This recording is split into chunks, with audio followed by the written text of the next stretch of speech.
വടക്കൻ പാട്ടുകളിലെ അങ്കത്തട്ടിൽ ആരോമൽ ചേകവരുടെയും പിന്നിൽ നിന്നും ചതിച്ചു വീഴ്ത്തിയ ചന്തുവിന്റെയും കഥകൾ വടകരക്കാർക്ക് കേട്ടു പരിചിതമാണ്. വടക്കൻ പാട്ടുകളിലേതുപോലെ രാഷ്ട്രീയ തെരഞ്ഞെടുപ്പിന്റെ അങ്കത്തട്ടിൽ അപ്രതീക്ഷിതമായി പിന്നിൽ നിന്നും കുത്തേറ്റ അവസ്ഥയിലാണ് വടകരയിലെ ഇടതു സ്ഥാനാർത്ഥി കെ ശൈലജ എന്നാണ് മലബാറിലെ രാഷ്ട്രീയ നിരീക്ഷകർ അടക്കം പറയുന്നത്. തെരഞ്ഞെടുപ്പ് പ്രചരണം പുരോഗമിക്കുമ്പോൾ സ്വന്തം പാളയത്തിൽ നിന്നു തന്നെ ചതി പ്രതീക്ഷിച്ചാണ് ഇടതു സ്ഥാനാർത്ഥി മുന്നോട്ട് വന്നത്. കേരളത്തിന്റെ പൊതുരാഷ്ട്രീയ ചിത്രത്തിൽ കെ ശൈലജയെ വടകരയിൽ സ്ഥാനാർത്ഥിയാക്കാൻ തീരുമാനിച്ചപ്പോൾ പലവിധത്തിലുള്ള സംശയങ്ങളുണ്ട്. CPM-ൽ മുഖ്യമന്ത്രി പദവിയിലേക്ക് പോലും ഉയർത്തിക്കാണിക്കാൻ കെൽപ്പുള്ള നേതാവായിരുന്നു ശൈലജ. അവരുടെ ഇമേജിനെ വോട്ടാക്കി വടകരയിൽ വിജയിക്കാം എന്നതായിരുന്നു CPM നേതൃത്വത്തിന്റെ കണക്കുകൂട്ടൽ. എന്നാൽ മുഖ്യമന്ത്രി പിണറായി വിജയന് കെ ശൈലജയിൽ അത്രയ്ക്ക് താല്പര്യമില്ല. അതുകൊണ്ട് തന്നെ കണ്ണൂരിൽ P. ജയരാജനെ ഒതുക്കിയ ലൈൻ ശൈലജയ്ക്ക് വേണ്ടി സ്വീകരിക്കുകയാണ് എന്ന സംശയവും ശക്തമായിരുന്നു. എന്നാൽ കെ മുരളീധരന് പകരം ഷാഫി പറമ്പിൽ UDF സ്ഥാനാർത്ഥിയായി എത്തിയതോടെ ശൈലജ കടുത്ത മത്സരമാണ് നേരിടുന്നത്. ഷാഫിയുടെ യുവത്വത്തിന്റെ പ്രസരിപ്പിനെ അതിജീവിക്കാൻ ശൈലജ തന്നാൽ കഴിയുന്ന വിധം കഠിന പ്രയത്നം നടത്തുകയും ചെയ്തിട്ടുണ്ട്. CPM നേതൃത്വവും ഇക്കാര്യത്തിൽ അവർക്കൊപ്പം സജീവമായി നിന്നു. എന്നാൽ പാനൂർ ബോംബ് സ്ഫോടനം എല്ലാ കണക്കുകൂട്ടലുകളും തെറ്റിച്ച അവസ്ഥയിലാണ്. ബോംബ് സ്ഫോടനത്തിൽ CPM പ്രവർത്തകൻ ഷെറിന്റെ മരണത്തിൽ കലാശിച്ച ബോംബ് നിർമ്മാണത്തിന് പിന്നിൽ രാഷ്ട്രീയ ലക്ഷ്യങ്ങൾ ഉണ്ടായിരുന്നുവെന്ന് പോലീസിന്റെ റിമാൻഡ് റിപ്പോർട്ടാണ് കെ ശൈലജയ്ക്ക് കനത്ത തിരിച്ചടിയായിരിക്കുന്നത്. സംഭവത്തിൽ രാഷ്ട്രീയമില്ലെന്നും പ്രാദേശിക സംഘങ്ങൾ തമ്മിലുള്ള കുടിപ്പകയാണെന്നുമാണ് CPM നേതൃത്വം വിശദീകരിച്ചിരുന്നത്.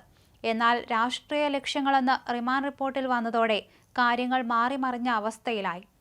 DYFI പ്രവർത്തകർ രക്ഷാപ്രവർത്തനത്തിന് ചെന്നവരാണെന്നായിരുന്നു CPM സംസ്ഥാന സെക്രട്ടറി MV ഗോവിന്ദന്റെ വാദം. പ്രാദേശിക സംഘങ്ങളുടെ കുടിപ്പകയാണെന്നും അദ്ദേഹം വിശദീകരിച്ചിരുന്നു.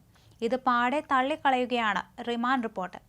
CPM നിലപാടിനെതിരായ റിപ്പോർട്ട് ആഭ്യന്തര വകുപ്പ് തന്നെ കോടതിയിൽ നൽകിയത് തെരഞ്ഞെടുപ്പ് വേളയിൽ വലിയ വെല്ലുവിളിയാകുമെന്നാണ് വിലയിരുത്തൽ. മുഖ്യമന്ത്രിയുടെ വിശ്വസ്തനായ ഉദ്യോഗസ്ഥനാണ് കേസ് അന്വേഷിക്കുന്നത്. ഇവർ ഈ നിർണായക വേളയിൽ രാഷ്ട്രീയ ലക്ഷ്യങ്ങളെന്ന് വ്യക്തമാക്കുന്ന റിപ്പോർട്ട് നൽകിയത് ചതിയായാണ് കെ ശൈലജയും അവരെ അനുകൂലിക്കുന്ന വിഭാഗങ്ങളും കാണുന്നത്. മുൻകാലങ്ങളിൽ പോലും ഇത്തരം സംഭവങ്ങളിൽ രാഷ്ട്രീയ ലക്ഷ്യങ്ങളെന്ന് രേഖപ്പെടുത്തിയിരുന്നില്ല. ഇപ്പോഴത്തെ സംഭവം CPM നേതൃത്വത്തെ ശരിക്കും ഞെട്ടിച്ചിട്ടുണ്ട്. പ്രതികൾ ബോംബുണ്ടാക്കിയത് രാഷ്ട്രീയ എതിരാളികൾക്കെതിരെ പ്രയോഗിക്കാനും ലോക്സഭാ തെരഞ്ഞെടുപ്പുമായി ബന്ധപ്പെട്ട് ജനങ്ങളുടെ സ്വൈര്യ ജീവിതത്തിന് ഭംഗം വരുത്താനും ഉദ്ദേശിച്ചാണെന്ന് DYFIയുടെ Kadungampoyil unit joint secretary C. Sayuj, Meethale Kunnothuparamba unit secretary PV Amal Babu എന്നിവരുടെ റിമാൻഡ് റിപ്പോർട്ടിൽ പറയുന്നു. DYFI Kunnothuparamba unit secretary Sijal, Akshay എന്നിവരുടെ പങ്കും റിപ്പോർട്ടിൽ വ്യക്തമായി പറഞ്ഞിട്ടുണ്ട്. കേസിൽ പിടിയിലായ 12 പ്രതികളും CPM പ്രവർത്തകരാണ്. ദൃക്സാക്ഷികളില്ലാത്തതിനാൽ ശാസ്ത്രീയ തെളിവുകളെയും കുറ്റസമ്മത മൊഴിയെയുമാണ് പോലീസിന് മുൻപിലുള്ളത്. സംഭവ ദിവസം അമലും സായുജും സ്ഥലത്തുണ്ടായിരുന്നു. കൂട്ടുപ്രതികൾ സ്ഫോടക വസ്തു കൈകാര്യം ചെയ്യുന്നതായി ഇവർക്ക് അറിയാമായിരുന്നുവെന്ന് പോലീസ് പറയുന്നു. പരിക്കേറ്റവരെ ആശുപത്രിയിൽ എത്തിക്കാനും തെളിവുകൾ നശിപ്പിക്കാനും ഇവർ മുൻകൈയെടുത്തതായും പോലീസ് കണ്ടെത്തി.